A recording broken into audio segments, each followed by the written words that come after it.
going on, folks, and welcome back to another video. Today I want to give y'all a couple more tips whenever it comes to turkey hunting. Turkey season's right around the corner, so any kind of preparation you can get in your mind or experience of, go ahead and do it, and maybe these tips help you into learning some more things to do. So today I want to talk about how you should set up whenever you're chasing turkeys. So to me, there's a few things that you need to pay attention to, which is the sun and your cover, and also what terrain you're hunting.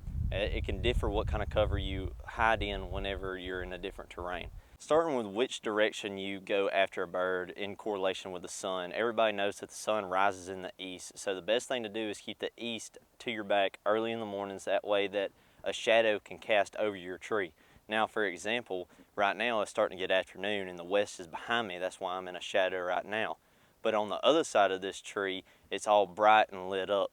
So you don't want to do that. That just gives another reason for a turkey to see you, and I mean, they have great eyesight. So you have to kind of take away as much as you can to get the upper hand on a bird. When it comes to trees, I suggest to get on a tree that is at least as broad as your shoulders. And I mean, I like trees that's wider than your shoulders, kind of like this tree. I picked a real big tree for this example.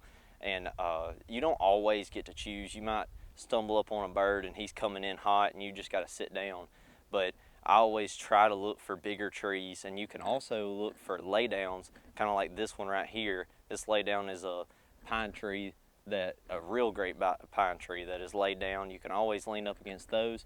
You can even lean up against like smaller trees with bushes around them, real bushy cover, to kind of just blend in a little bit better. But you never want to set up on a tree like this. These smaller trees, you can get out real easy with a little bit of movement, and that's not good whenever you're hunting birds. Now, that information is great and all whenever you're hunting in the woods, but what happens whenever you're hunting a field? Well, in my opinion, whenever you're hunting a field, kind of like this video right here, this bird was out in the middle of the field, and me and the guy I was with, we were set up on a real bushy tree, which is okay for a field.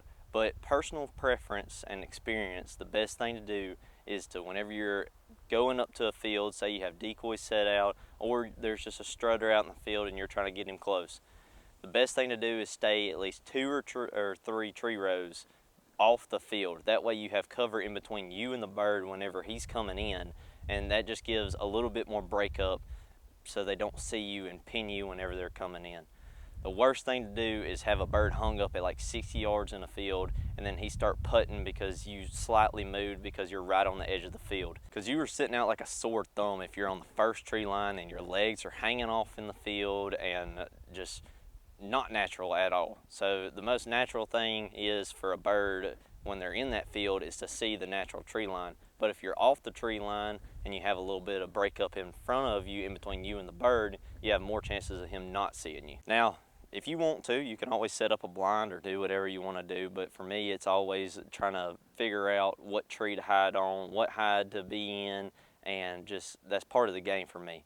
So I hope you got some tips out of this. If not, then go to my other video and you might get some more tips out of my past video. But if you did enjoy this video, please hit the like and subscribe button. It lets me know that you enjoyed these videos, and I hope you look forward to the next one. We have a bunch of exciting videos going on, so keep out for that, and we'll see you on the next one.